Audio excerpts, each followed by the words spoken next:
Hello, ladies and gentlemen. It is your host with the biggest nose, JZ Courtside, coming at y'all today on October 23rd. And what a night of NBA basketball we had yesterday.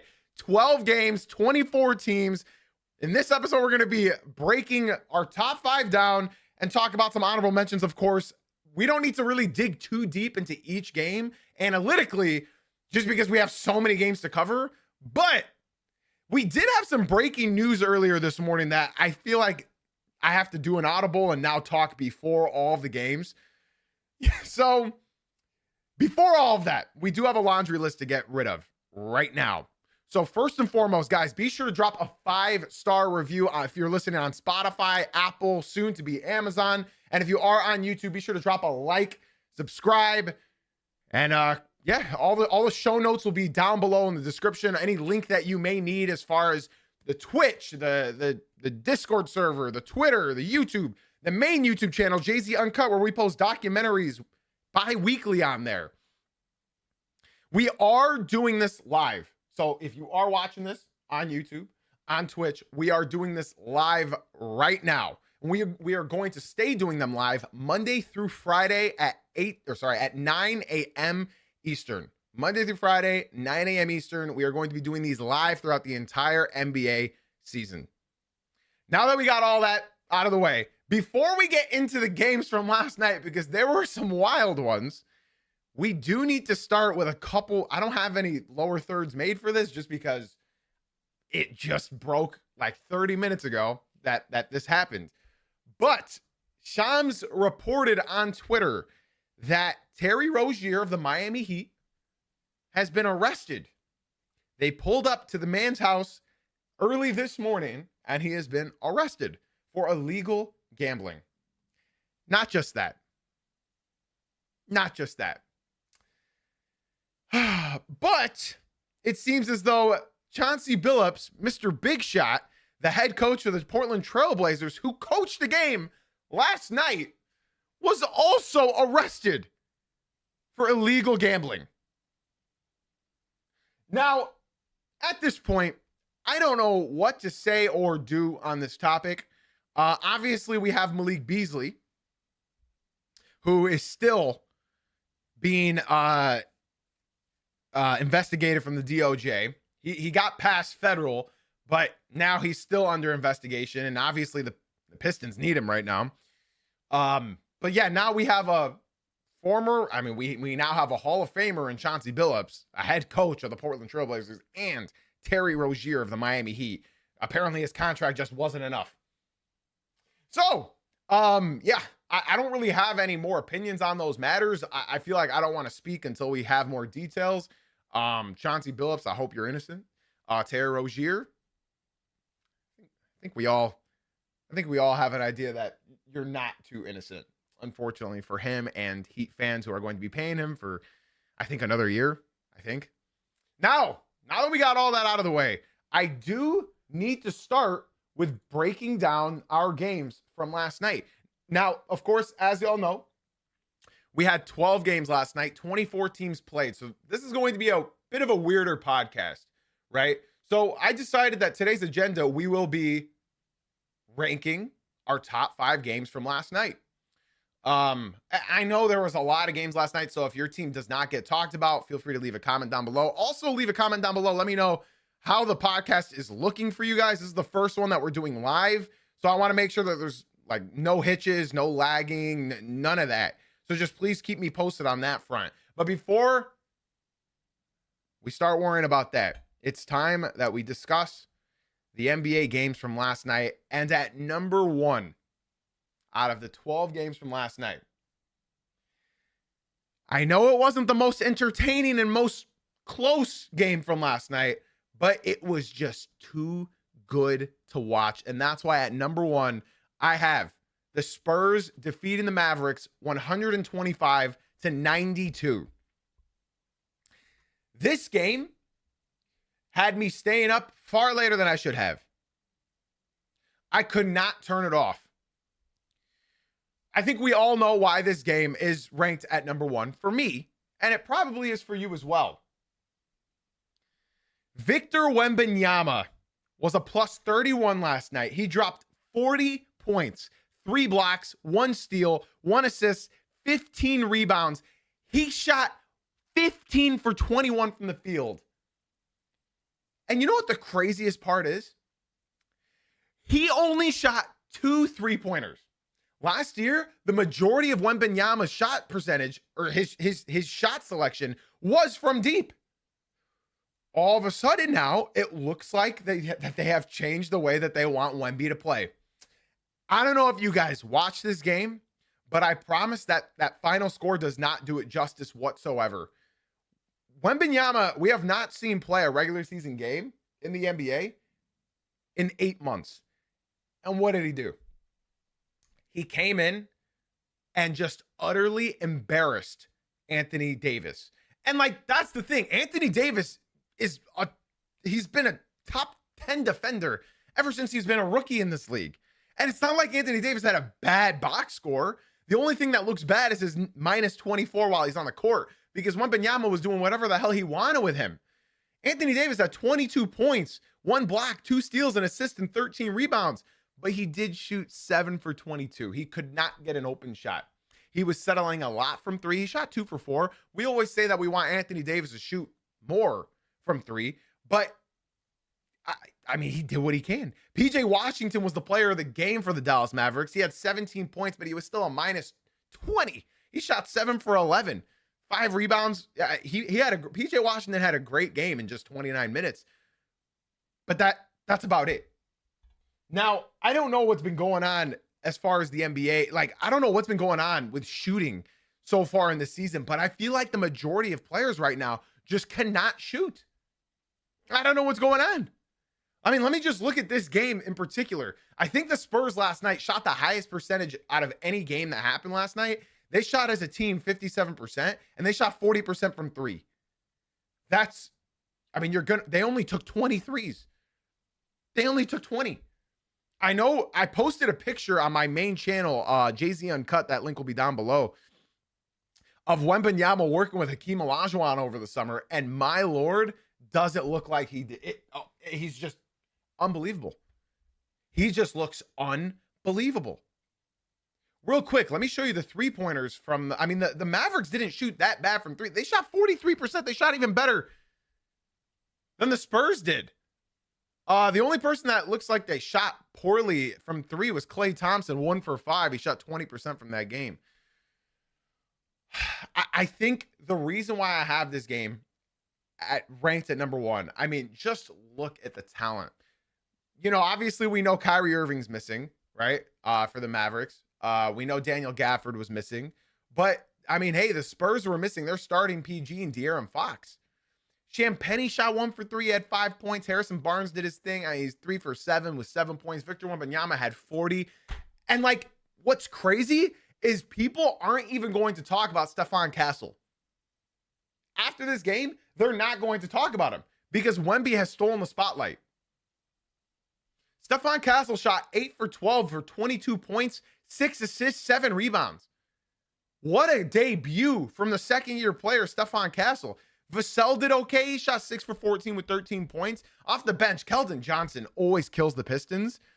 He shot 5 for 6. Dylan Harper with a great great debut. Got 15 points, shot 50% from the field. You can't ask for a better game than that unless you're a rookie out in Philadelphia, who we'll talk about later. Don't you worry. This game was unbelievable.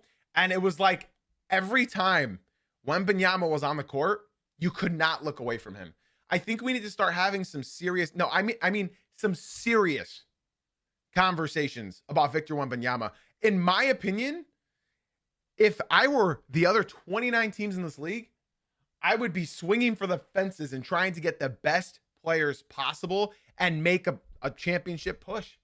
Because once this man, Victor Wembanyama, has an actual team around him, I don't see how this guy doesn't win multiple MVPs, multiple NBA championships. He is just that good.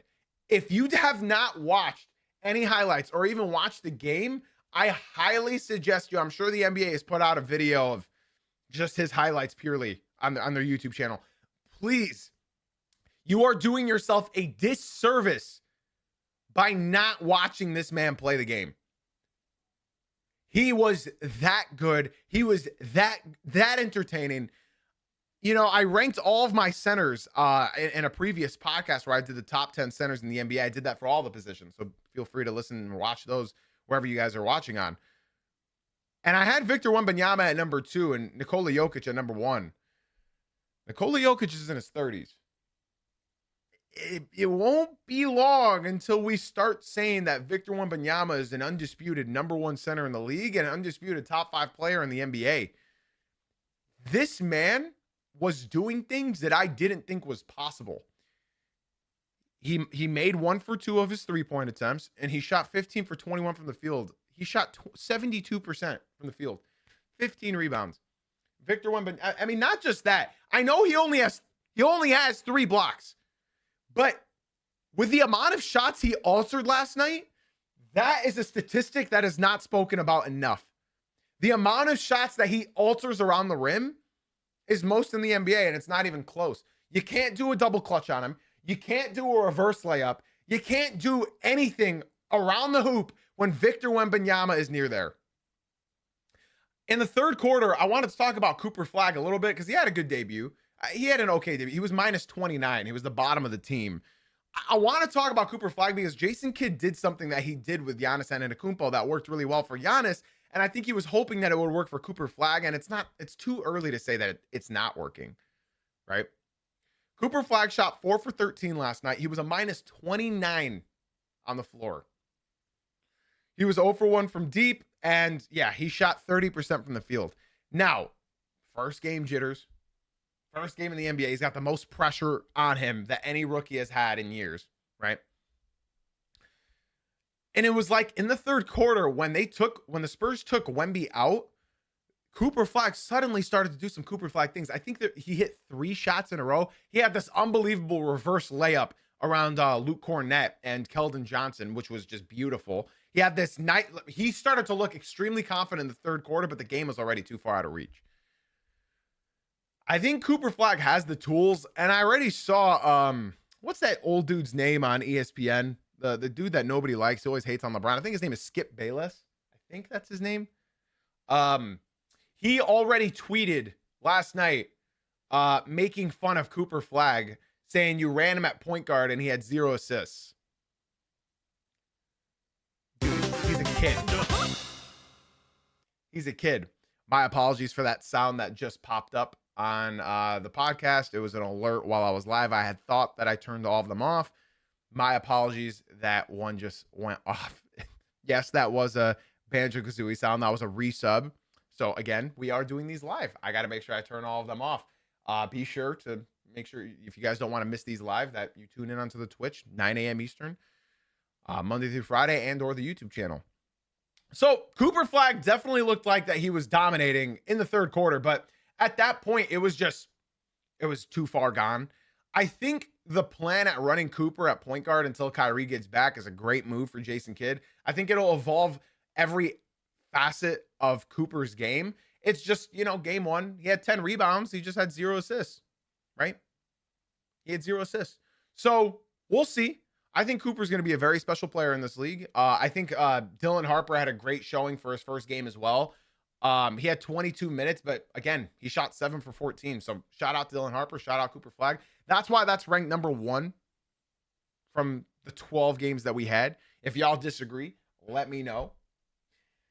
Now, to move on to my second favorite game from last night. Now, this could have easily been number 1, but Wembanyama was just that good. Wembanyama was just that entertaining. So this one wasn't that hard to put at number 2 because it was a nail biter. It was a game of runs. And honestly, I had a lot of fun watching this thing because of 2 names, actually. On the Philadelphia 76ers, I'll talk about the scary parts. But VJ Edgecombe, his rookie debut, 42 minutes, he shot 26 times, led the team in most shots taken that game. He shot 13 for 26. He took 13 threes. He hit 5 of them, shot 39% from deep in his first NBA game ever. Had 6 free throws. He only made half of them, but he had 34 points. VJ Edgecombe, unbelievable rookie debut. The fact that he had the confidence to shoot that many times. Of course, we had Tyrese Maxey, who shot 13 for 24. He dropped 40. Tyrese Maxey dropped 40. Quentin Grimes looked all right, 3 for 8. Kelly Oubre, you're still sexy, 2 for 6. Dominic Barlow played okay, 4 for 8. But the highlight of that night was VJ Edgecombe. This kid is going to be special. We knew he was athletic. We knew he can get to the hoop at will whenever he wants. I'll be honest, I did not think the kid could shoot like this. I'm being told by the live crew right now that he tied the NBA debut in points with 2 other players. He was that good last night, and it should not go unnoticed. Obviously, I think it was the most impressive rookie debut I've ever seen in my entire life. I can't remember. Did Michael Carter Williams get a triple double in his rookie? I don't remember. I know he basically almost averaged a triple double in his rookie campaign, but then it was all downhill from there. VJ Edgecombe, I don't think I'll ever forget that game. Not only did you have 34 points, you also had 3 assists and 7 rebounds. Tyrese Maxey obviously dropped 40. Great all-around game from the 76ers. They shot 40% from deep. You're not losing on 40 attempts, shooting 40% from deep. But before we talk about the Celtics, I do want to mention the bad part, and that is Joel Embiid. I know it's just one game. If you guys saw yesterday's podcast, we did a segment where it's just one game, and then we overreacted to some points that happened in the debut for the NBA season. So consider this a little extra. It's just one game, but I think we've seen the end of Joel Embiid. Now, I'm saying this as I could look stupid next game. He could drop 30 in the next game. He could. But I just can't see it. He shot 1 for 9 last night, 0 for 4 from the field in 20 minutes. He could not move. I was watching this game. I had all my games open. He could not move. He had 6 rebounds, and he didn't jump for any of them. The injuries, I think, are just too much. And I think I don't know how much Joel Embiid loves the sport of basketball. I read that report that one reporter did on him over the summer, and it made me emotional. And yeah, it damn near made me tear up. But Joel Embiid, you are not moving the same anymore. Every step you take on that court looks like you're in pain. Your legs look like they're in shambles. He could make me look silly in the next game and drop 30 points. Joel Embiid is that good. But I just don't think it hurt me watching this man struggle up and down the court. He looks like he's lost weight, but I don't think it's enough. I think the man's legs have just been through too much. Again, if you're a 76ers fan, feel free to disagree with me. I saw Twitter yesterday, and I saw Reddit yesterday, and I saw all 76ers fans talking about letting this man rest. And I think I'm right there with them. It's very unfortunate to see the fall of Joel Embiid. I said it in one of the podcasts prior to this. I said that the NBA is good when Joel Embiid is healthy. The unfortunate part is he hasn't been healthy in a long time. I think he's done all he can in the NBA, and if I'm wrong, then good. I hope I'm wrong. At least for 76ers fans, it looks bright. The future does look very bright. Obviously, we know Paul George didn't play. Jared McCain is hurt as well. When they get Jared McCain back, they still have Tyrese Maxey. They still have VJ Edgecombe. They still have Kelly Oubre. They still have Quentin Grimes. They still have Adam Bona. Their team is okay, but at least they have good young talent. They could be in a way worse position, like, I don't know, the Sacramento Kings. Talk about them later. Now, on the other side of the Boston Celtics, I know I have a lot of Boston Celtics fans in the live crew right now, but Jaylen Brown did his thing. He shot 50% from the field. He had 25 points, 4 assists, 6 rebounds. He had a great game. Sam Hauser, let me just get this out of the way real quick. They shot horribly. They shot horribly. As a team, they shot 25% from deep and 45% from the field, which isn't that bad. But they took 43 threes and they shot 25%. Let me just go down that line real quick. Jaylen Brown, he shot solid 50% from three. Sam Hauser shot 2 for 6 from deep. Peyton Pritchard, I thought 1 for 7 from deep. Derek White, 4 for 13 from deep. Xavier Tillman, 0 for 3 from deep. Anthony Simons, 2 for 6 from deep. Chris Boucher, 0 for 2. Luke Garza, 0 for 2. Those are all just 3-pointers. Derek White had a good game other than shooting poorly from deep. That won't happen again. Peyton Pritchard had a good game. If he shot from deep, it would have been undeniable. It would have been a great game. The unfortunate part for the Boston Celtics is that their half-court offense is stagnant. And there's a few teams in the NBA right now that I can say that about. The Houston Rockets half-court offense is very stagnant without Fred VanVleet. The Boston Celtics half-court offense is very stagnant without Jason Tatum, without Al Horford, without Tingus Pingus, without Drew Holiday. But there is I gotta say, Keita, their center, looked great last night.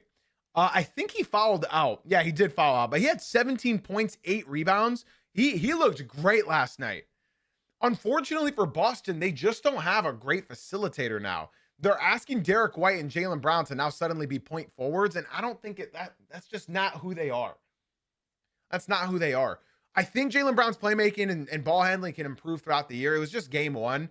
Honestly, there's not much you can do when you're allowing a rookie in his debut to drop 34 on your head and Tyrese Maxey to drop 40 on you.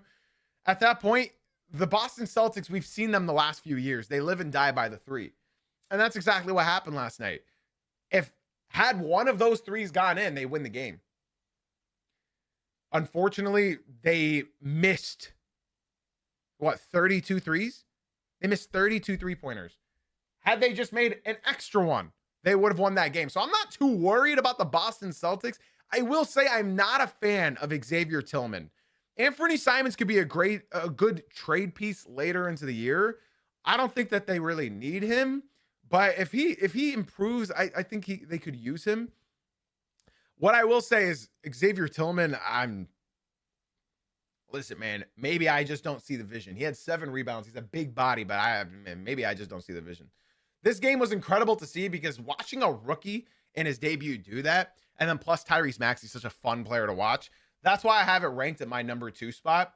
And honestly, this could have gone either way. But the rookie performance, Tyrese Maxey, Joel Embiid's unfortunate game, plus the Boston Celtics just missing over and over and over and over and over and over and over. It's just, they take a 3 seconds into the shot clock.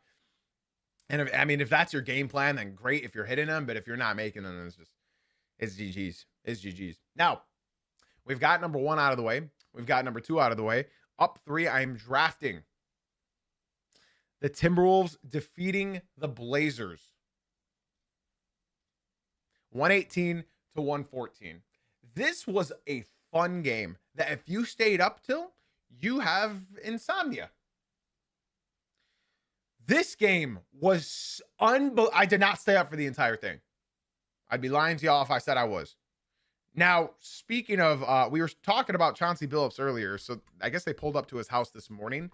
I'll check Twitter at some point near the end of this podcast and see if there's any more news to share with you guys. What more do I have to say about Anthony Edwards? What more do I have to say? 41 points on 50% shooting from deep and from the field. I mean, come on. Come on. Anthony Edwards, 41 points, 7 rebounds. Unbelievable performance. Unbelievable shot making at the end of this game. They did not deserve to win this. The Blazers were balling. They were balling. On top of that, Jaden McDaniels looks improved yet again. It seems like every year I keep talking about this dude, Jaden freaking McDaniels. He shot 3 from 4 from deep. Jaden McDaniels is improving and people need to start taking notice. Yes, he shot 50% from the field, but he shot 3 from 4 from deep, spreading the floor so that it actually opens the court up for Ant. He is an unbelievable player. On top of that, they had 18 from him. They had 19 from Julius Randle, shooting 7 for 13. Rudy Gobert, you shot 3 for 4. You did your job. You got 6 rebounds, 10 points. Anthony Edwards, 41 points. Dante DiVincenzo off the bench shooting 50% with 7 points. He's only going to get better the more he gets comfortable with his team. Nas Reed, 6 points. Terrence Shannon Jr., 10 points. Mike Conley, you're old, but 1 for 5, that ain't bad. The Timberwolves looked absolutely spectacular last night, and I think they're only going to look even better throughout this year. Honestly, the more I'm looking at the West, the more I get scared because I got the Nuggets coming out of the West. But there's the Timberwolves. There's the Thunder. There's the Lakers. There's the Warriors, right? The West is scary, but I think the Timberwolves are getting overlooked when they've made 2 conference finals in a row. If Jalen Clark and Mike Conley shot a little bit better, then this game would even have been close. They both shot 1 for 5. I think this game spoke more than just volumes for the Timberwolves. Anthony Edwards showed up and showed out at the end of the game. He was 8 for 8 from the free throw line as well. I think Ant-Man is going to be a serious top 3 contender to be MVP of this league. I'm a believer. I'm a believer. Now, on the other side of the court, man, I'm a big fan of the Portland Trailblazers. I don't know what this means with the whole Chauncey Billups gambling activity. But what I do have to say is, holy Jeremy Grant, you said you don't want to be here. You said you didn't want to be in Portland. And then you go 10 for 14 and drop 29 points in the first game of the season. Look at you. Look at you. Is this going to be the game of the year for Jeremy Grant? 10 for 14 on 29 points? Jeremy Grant in 2025. Now, could you imagine he can do that on a contender? Hey, if he does this for a solid 2 months, maybe a month, I'll say a month. You bet your biscuits there'll be some trade talk with Jeremy Grant. What's he got? Does he have only like 1 more year on his deal? I think. Jeremy Grant, you were phenomenal last night. You looked great. I was honestly surprised. But I think that the best performance aside from Jeremy Grant was Denny Advia, bro. Oh my, I am such a fan. I am such a fan of Denny. Denny knows what he's doing. I know he only shot 6 for 16 and he shot 0 for 6 from deep, but he still had 20.7 rebounds and he looked good. He looked like he wants to be more in this league. He wants to take more shots. He wants to be the aggressor. I think Denny's only going to improve this year. Tumani Kamara shot 33%, unfortunately 3 for 9 after he just got paid. So hopefully that does hopefully that improves. Donovan Clingan, dude, you are good. If the Pistons had you, I don't want to get started. He shot 2 for 4, 50% from deep. That's incredible. What I will say is there's maybe 2 reasons why they lost this game. Shaedon Sharpe, 5 for 20 is not enough. They just paid you, man. They just paid you. They just paid you. Denny Advia with 6 for 16, right? He had 20 points. How can you shoot 5 for 20, Shaedon Sharpe? You just got paid. Tumani Kamara with 10 points, 3 for 9. You got paid as well. Drew Holiday, 5 for 15. You're the vet, man. Shooting 1 for 7 is just not enough. They need you to carry this load. You had 6 rebounds, 7 assists. So you did your thing on that side. But as far as shooting, either don't shoot or just kick it to Danny Advia. I know you're not that much of a playmaker, but you got time. You got the money. Just be a good leading vet for this team. I think Denny needs more shots. I think Kamara's not going to shoot that poorly again. Shaedon Sharpe is not going to shoot that poorly again. Shaedon is a great player. He's not going to shoot 5 for 20 again, 3 for 9 from deep. Drew Holiday, if you want 15 shots, you better hit half of them, man. Guys, my apologies for the alerts that are going on the screen right now. Sorry, I know this is incredibly unprofessional. I will be sure to mute the alerts next time we do this live. Okay, again, that's my apologies for the alerts. Okay, I will make sure. I know this. Sorry about this. This is incredibly unprofessional. We will be sure to mute the alerts for the next podcast. My apologies for the sounds that are going across the screen. The live crew is gifting subs. They're resubbing. I will be sure to mute all of the alerts for all future podcasts. I hope you guys don't think less of me. We run a professional pod over here, so those are my apologies. Young Hansen, unfortunately, last night, he didn't have much of a burn. They gave him 5 minutes on the court and didn't look that great. He couldn't really move defensively, and they were targeting him for those 5 minutes. Matisse Thybulle, 0 for 2. Chris Murray, 2 for 3. The Portland Trailblazers did their thing. They did their thing, right? And I think sorry, I'm a little bit flustered from all those alerts that was happening. My apologies again, folks. I'll be sure to not have them happen again. My apologies. So yeah, I think this is a great game. I think the reason why I have it so high is because it went down to the wire. On top of that, Anthony Edwards, just watching that man play basketball is just unbelievable. Unbelievable. I mean, 41 points is nothing to just, you got to talk about it. I know people drop 40 almost every night now in the NBA, but the way Anthony Edwards did it and the way he clutched up towards the tail end was just absolutely gorgeous. Ant-Man, you did your thing. Honestly, I think he's going to be a top 3 in voting for MVP this season. We'll see. But yeah, I didn't enjoy this performance as much as I did Wemby's and the VJ Edgecombe with Tyrese Maxey. But again, I think the Blazers have a great future. I just don't know really what they were doing when they traded for Drew Holiday. I think I get an idea of why they brought back Damian Lillard. Obviously, he's not playing with a torn Achilles. But I think at the end of the day, they just want to be competitive enough to increase their value because I believe the owner is selling. So that's number 3 on my list. I say let's just go ahead and move on onto number 4 of the night. The Magic defeating the Heat 125 to 121. I watched almost this entire game. I have one thing to say before we actually start talking real hoops. Simone Fontecchio, I don't think there's a player in the NBA right now that I have such a disdain for. I don't like talking negatively about NBA players, but had Simone Fontecchio did what he did last night, dropping 13 points, 6 for 9 for shooting, 1 for 3 from deep. The only good thing that Simone Fontecchio did for the Detroit Pistons last season was this little stupid celebration he does after he makes a 3. That was his, and he had one good game against the Pelicans. The fact that I remember that game tells you it did not happen often. I think he hit like 7 or 8 threes. Simone Fontecchio, if I ever catch, I'm kidding. I wish you success. If you're watching on YouTube, then obviously you can see the visuals in my face. Now, the Miami Heat dropped this game. Honestly, they sold this game because they were winning late into the fourth quarter. Honestly, they just did Miami Heat things. So we're going to start talking about the Orlando Magic. I hate when sports shows talk about what the Heat did wrong, right? I hate that. Let's talk about the team that won. Let's talk about what they did right. It's not what's wrong with the Miami Heat. A lot of things are wrong with the Miami Heat. Let's talk about what's right with the Orlando Magic and why they were heavily favored going into this year being a top 3 seed in the East. Franz Wagner, 24 points. Paolo Banchero, 24 points.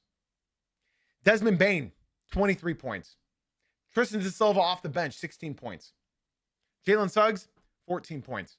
Everything I just said is what I predicted. Desmond Bane came in, shot 50% from deep. Right? Jalen Suggs did what I predicted. Shot 2 for 3 from deep. Tristan De Silva, 3 for 5 from deep. Shooting. They shot 12 for 30 from deep. 12 from 30. 30 threes? The Orlando Magic do not take threes. They shot 30 of them. All Franz Wagner and Paolo Banchero need are consistent jumpers. We know Franz Wagner, he shot 40% from deep last night, but he's a career below 30% shooter. And I think that might be his number for the next couple of years until he truly improves. But Paulo Banchero, he shot 7 for 17. Franz Wagner shot 9 for 17. And Desmond Bane shot 7 for 18. That's going to be his worst game of the season. 7 for 18. That's going to be his worst game of the season. I will say this. The Orlando Magic's biggest weakness last season was offense. They were missing Jalen Suggs for almost the entire end of last season. And I said it last year, and I'll say it again.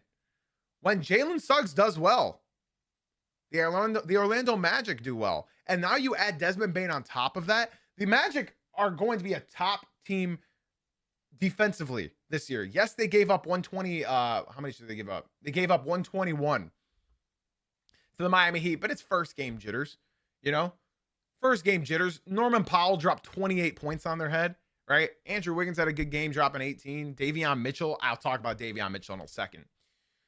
But the Orlando Magic did their thing, man. They got stops when they needed it, and they scored when they needed it. And that's something last year that they couldn't do.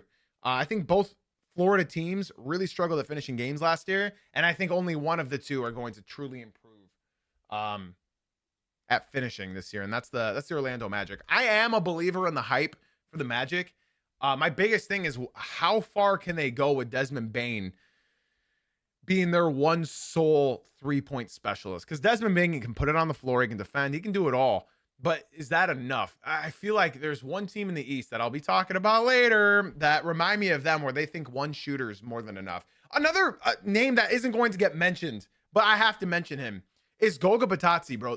I love Goga.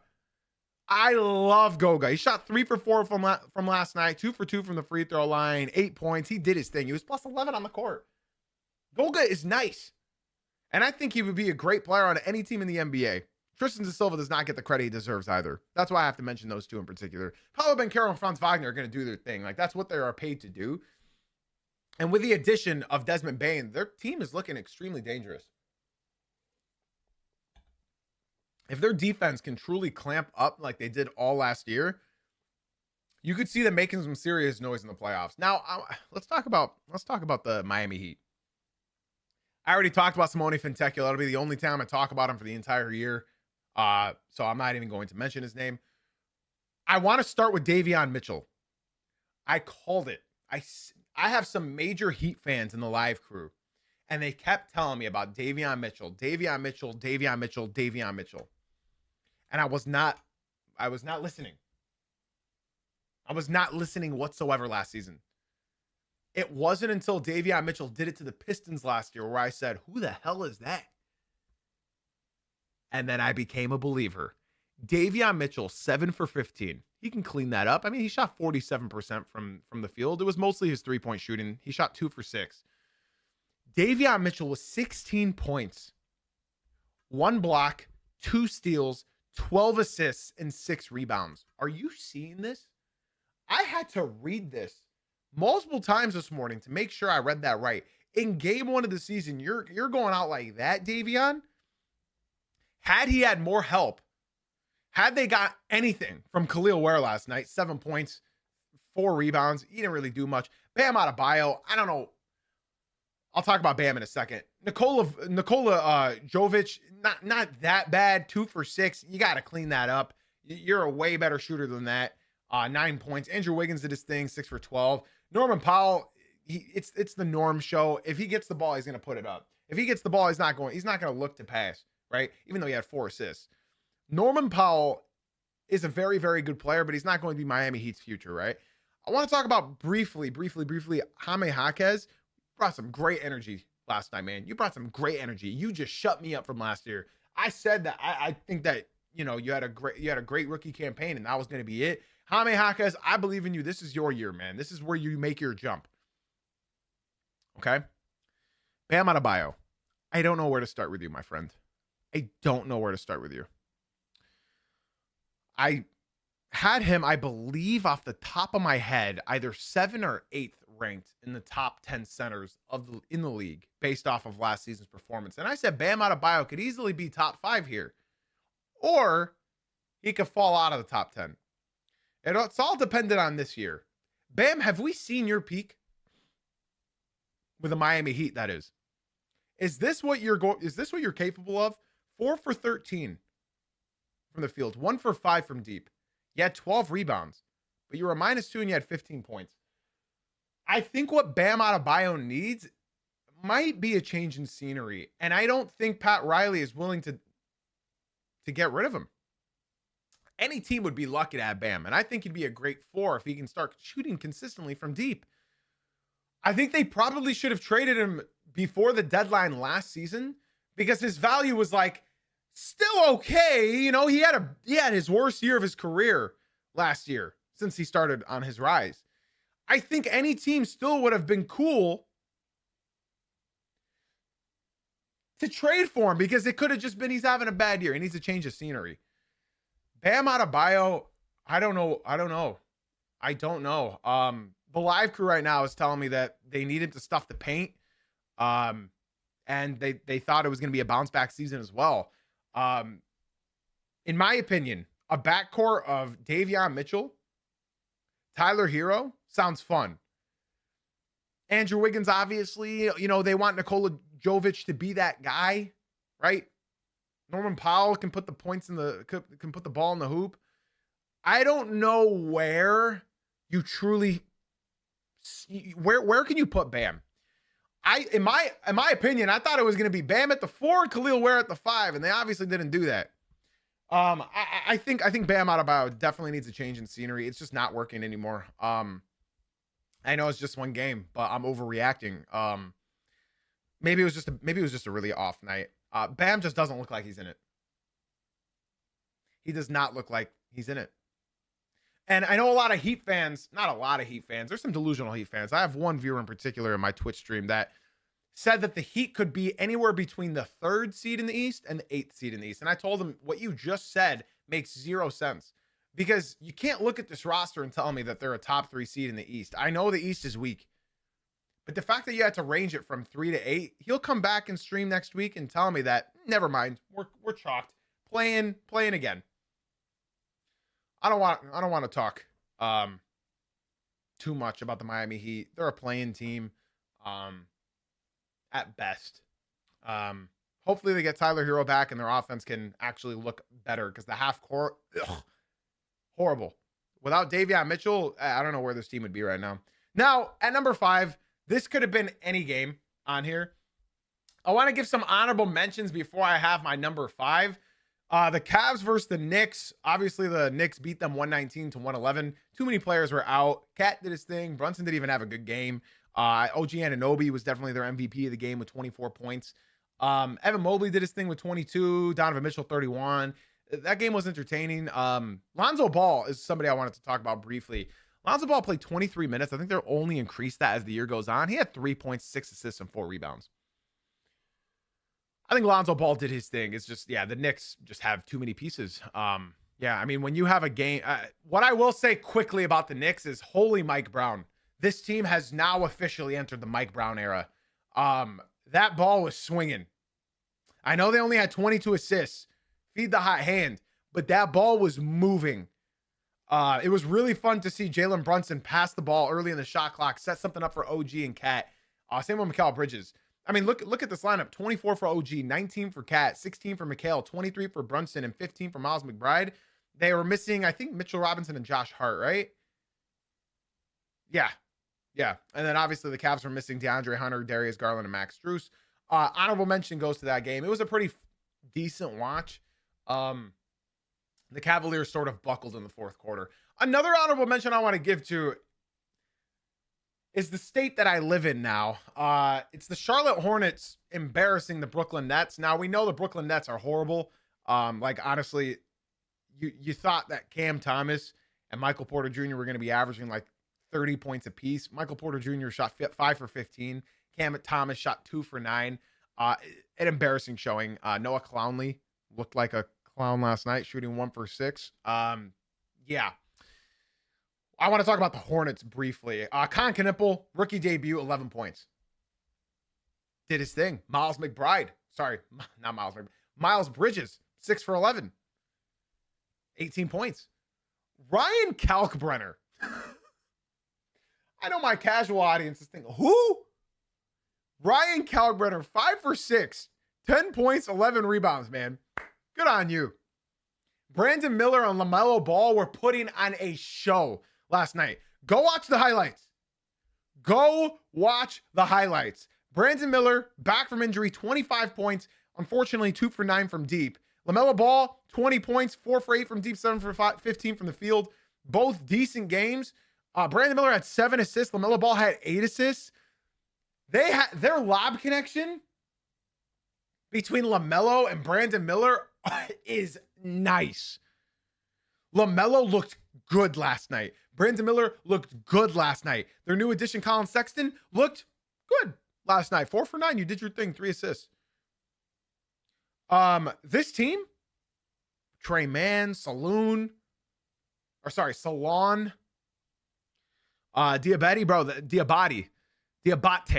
My apologies. They got a lot of hard names to pronounce. The Hornets. Here's why I won't get too excited for Hornets fans. I believe they have the longest streak of winning their season opener in the NBA currently. I think it's like 5 seasons in a row or something. Listen, let's just see how healthy they are in 10 games. I hope when they get Grant Williams back, that this team can continue to improve, because I want LaMelo Ball to have a good career. I want Brandon Miller to have a good career, but they always start off hot and then start cooling down. So we'll see. Honorable mention, Charlotte Hornets. You got that Summer League banner hung up? Let's try to get another one out here. We got a couple more honorable mentions. I want to give a massive shout out to the Utah Jazz, because I think everybody last night when they were looking at the NBA scores, you see the Utah Jazz and you just scroll past it. That's what I did. And then I did I had a double take, because when I looked, they were up by like 35 on the Clippers.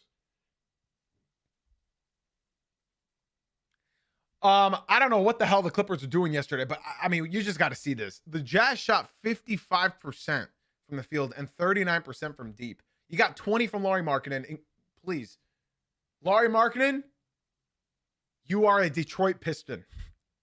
By Friday, please. Kyle Filipowski, 4 for 10.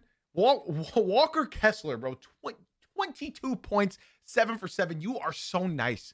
Svi Mikhailuk, 9 points, former Piston.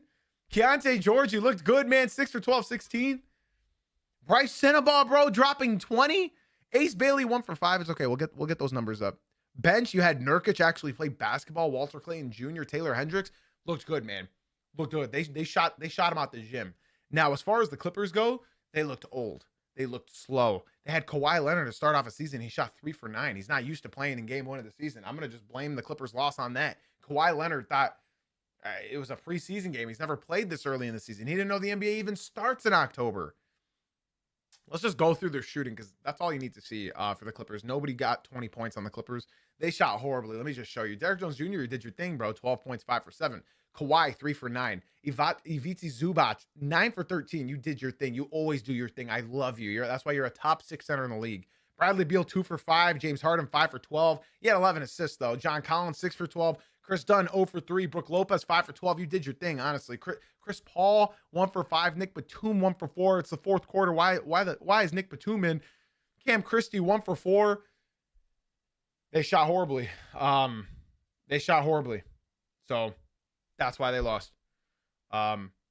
They had apparently more turnovers than, they had 21 turnovers. That could be a reason why they lost.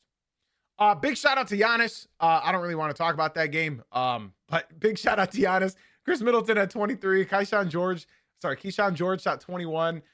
Sar, he had a double-double. That looked great.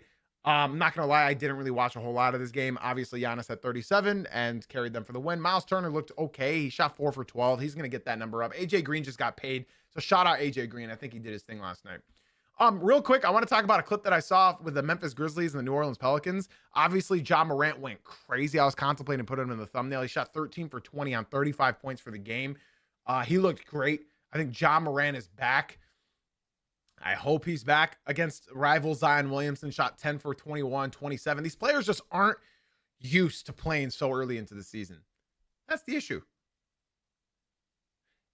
They just don't know how to play in October.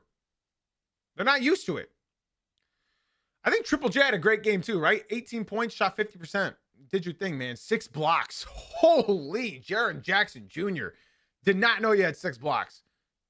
That's beautiful. That was a good game. I was taking peeks. And then I have nothing to say about this. The Toronto Raptors absolutely just embarrassing the Atlanta Hawks. Everybody scored for the Raptors. They shot 57% as a team. 57% as a team. And then the Atlanta Hawks shot 42%. Let's just say they got to learn how to play with each other. Nickeil Alexander-Walker, 2 for 15. That's all I'll say. And at number 5, I have my Detroit Pistons. I know this podcast is getting a little bit long. We're going to end it with this game here and then look at the games for tonight. What can I say about this game? I'll say this. I'm leaving here with something. Ron Holland, you played spectacular. It's Ron Holland. I know you were drafted ahead of Matas Buzelis. Ron Holland, you look phenomenal. You look immaculate. Isaiah Stewart, you did phenomenally. Asar Thompson, you looked phenomenal. Everybody else, I'm just going to go in order of who I despise. Not despise. Let me chill out. Duncan Robinson, you were supposed to be our replacement for Malik Beasley, man. You shot 1 for 7. 0 for 5 from 3. Tobias Harris, you start every single season sucking butt. So I'm not too worried about you, but you got to lock in because what the hell was that game-winning shot? I'll talk about it. You shot 4 for 12. Jalen Duren, this is why you were not extended, my friend. This is why you were not extended. You might be wondering, Jalen Duren shot 7 for 12. He had a really cool couple highlight reels. Jalen Duren let Nikola Vucevic drop 28 on his head. 28. Is that Nikola Vucevic or Nikola Jokic? 28 points, 14 rebounds, 11 for 18. He had 4 open threes in transition at the top of the key. It happens every game. It happens every single time we verse the Bulls. Vucevic looks like a monster. This has been happening for the last 12 years, y'all. 12 years. Because guess what? Before Jalen Duren, there was Andre Drummond, another guy who could not defend the perimeter. Everyone sees the highlights from Jalen Duren, but they don't see the lowlights. He does not play defense. And that's why we have Isaiah Stewart. Isaiah Stewart, all he does is fight.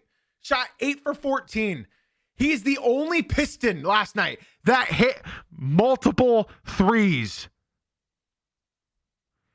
Isaiah Stewart was 2 for 2 from 3. A lot of people don't know, but Isaiah Stewart was a great three-point shooter in his seasons prior to last year. He wasn't taking threes last year. They wanted a different approach. He shot 2 for 2. Keep shooting them. 2 for 2 from the free throw line as well. You had 7 rebounds. No, you had 10 rebounds, Isaiah Stewart. 10 rebounds, 2 assists, 4 blocks. 4 blocks! Isaiah Stewart. He had 20 points. Isaiah had 20 points, 4 blocks, 10 rebounds, 2 assists. Karis LeVert, you started picking it back up. I was going to cook you today, but you made 2 of your last 3 shots. So I'll take what I can get, 3 for 7. Ronald Holland, off the bench, 19 points, 1 block, 2 steals, 3 assists, 4 rebounds, 1 Josh Giddey angry. He was pissing Josh Giddey off beyond belief. Javonte Green, I don't know why you got minutes, to be honest. 0 for 2. You got a block and a steal. Honestly, you played good defense. I was watching you. You played good defense. And then Asar Thompson, 5 for 8, right? Asar Thompson shot 5 for 8. He didn't attempt a single three. I think he saw his brother shoot 0 for 7 for 3, and he didn't want to shoot. He was open on a couple times and just didn't want to shoot. Asar Thompson was a +6. Isaiah Stewart was a +8. Ron Holland was a +2. Asar Thompson dropped 11 points, 1 block, 1 steal, 7 assists, and 9 rebounds. I want you guys to hear me one more time. Asar Thompson, 11 points, 1 block, 1 steal, 7 assists, 9 rebounds. Asar, take demand. Take control. Be you. Cade Cunningham. If you just look at stats and stats alone, like final game numbers, you would think Cade had a great game. 23 points, 10 assists, 7 rebounds, almost a triple-double. But he shot 8 for 24 and 1 for 6 from 3. Cade, where was this at?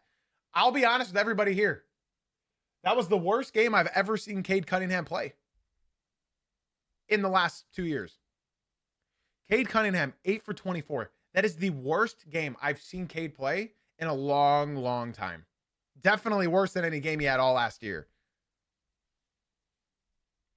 So, Cade, I'm not worried about you. I'm not worried about you. We were down 23. And in the fourth quarter, we came back and we lost. We were down 23. They called a foul on Cade when we got a steal, and they got 2 free throws out of it. They challenged it. It wasn't a foul, but they said it was. They got 2 free throws. They won the game. They drew up a play. Cade Cunningham rolled off at the perimeter and took a step back 3. I'm okay with him taking that, but that's not the play that you set up coming out of a timeout. Tobias Harris got the offensive rebound, ran back out to the 3-point line, and just put up an air ball for 3 when there was still 5 seconds left. I don't think he knew how much time was left. Tobias, you're our vet. Tobias, you're supposed to know what to do in late game situations, and what you did there was brain dead. Tobias, I expect you to be better. Now, I'm saving the best for last. Sorry, the worst for last. Duncan Robinson, 1 for 7. 0 for 5 from 3. Duncan, what I learned yesterday from you, I should have listened. Because you were 0 for 5 from 3, right? That's your job. That's your one job. Let me just say this. It's not just one game. I've been watching Duncan Robinson play for a very, very long time, and I've been blind to it because he wasn't on the Pistons. Duncan Robinson, you don't play defense. You're a traffic cone. Duncan Robinson, you don't get rebounds. You don't jump. Duncan Robinson, you don't facilitate. You did with Bam. Can you learn to do that with Duren? Duncan Robinson, you had 2 points on a layup, 3 fouls, 1 turnover. You ready? 0 blocks, 0 steals, 0 assists, 0 rebounds, 0 rebounds, 0% from 3, 1 for 7 from the field. JB Bickerstaff, you're on my list as well. I said it in the Knicks series when you took Asar Thompson out of the game, when he forced Jalen Brunson to miss 7 shots in a row in the fourth quarter of a game-deciding game. There was a lineup last night. It was Cade Cunningham, Ron Holland, Asar Thompson, and I want to say Tobias Harris and Stu. So everyone on the court has the capability of shooting other than Asar, which he practiced. He practiced all summer. They went on, I think, an 11-0 run. That lineup right there. They went on an 11-0 run. Guess what? Took him out. He brought Duren back in. He brought Duncan Robinson back in. Why? Why did you bring Duncan Robinson back in when we needed stops? Why did you bring Duncan Robinson back in? The other side of the court, Isaac Noscoro shot 0 for 2. Matas Buzelis, you're incredible, 7 for 12. Nikola Vucevic looking like Wilt Chamberlain. Trey Jones, Josh Giddey, Kevin Herter, Ayo Desa. I don't want to talk about the Bulls. I hope you understand. Jalen Smith, you shot 0 for 7. Holy hell, I didn't think you shot that poorly. JB Bickerstaff, you got great energy, but my lord, your lineup selection, just I don't know what to say. I don't know what to say. And here's the rough part about being a Detroit Pistons fan. That game was our easiest game of the next 5 games. They play in Houston tomorrow. Sorry, on Friday. Then they go back in Detroit. They go to Detroit for the home opener against the Boston Celtics. After the Boston Celtics, on Sunday, they play the Boston. Listen again. They play in Houston this Friday. Then on Sunday, they play against Boston in Detroit. The next night, they're on national television against the Cleveland Cavaliers. The next night, they're against the Celtics on Sunday, and then they gotta just hop on their bus down to Cleveland and then play the Cavs on Peacock. On Peacock. And then after that, I think they got to play Dallas in Mexico or something. Jaden Ivey, I know you're smiling. Sorry, I'm showing my passion here. Jaden Ivey, I know you're smiling. I know you are. Because what we saw last night is we need more ISO scorers. And without you, that's why that was my 5th game. It was really tight at the end. They came back. They were down 23. They brought it back in 4th quarter. The Pistons really only played basketball last night in the 4th quarter. They shot 7 for 24 from deep. 7 from 24 from deep. Isaiah Stewart was the only guy that had 2 threes. And that's going to wrap up today's podcast. I know this one was a long one. I got to go trim some of this footage and pop them up as shorts. Guys, if you did enjoy, be sure to drop a 5-star review on Spotify, 5-star review on Apple. Be sure to leave a like on the YouTube as well. Subscribe, follow all the platforms. All the links will be down below. Yeah, we'll be back tomorrow morning at 9 a.m. Eastern. Again, we are doing these live on YouTube and Twitch. Let's see what games we have tonight. Tonight we have the Oklahoma City Thunder versus the Indiana Pacers. Well, I wonder who's going to win that game. It's the Pacers opener, so I wish them luck. I know I have a Pacers fan in the live crew right now, and he's happy that they're opening. Good luck to the Indiana Pacers against the Oklahoma City Thunder. And then the night game at 10 o'clock, it's the Denver Nuggets opener versus the Golden State Warriors. So good games tonight. Very good games tonight. That's all I got for y'all. If you guys want my picks, I got Thunder and Nuggets. Guys, I got nothing left to say. Except for, thank you for being here. Thank you for being you. And as always, guys, thanks for watching / listening. I'll see you guys tomorrow morning at 9 a.m. Eastern if you want to be a part of the live crew. See y'all then.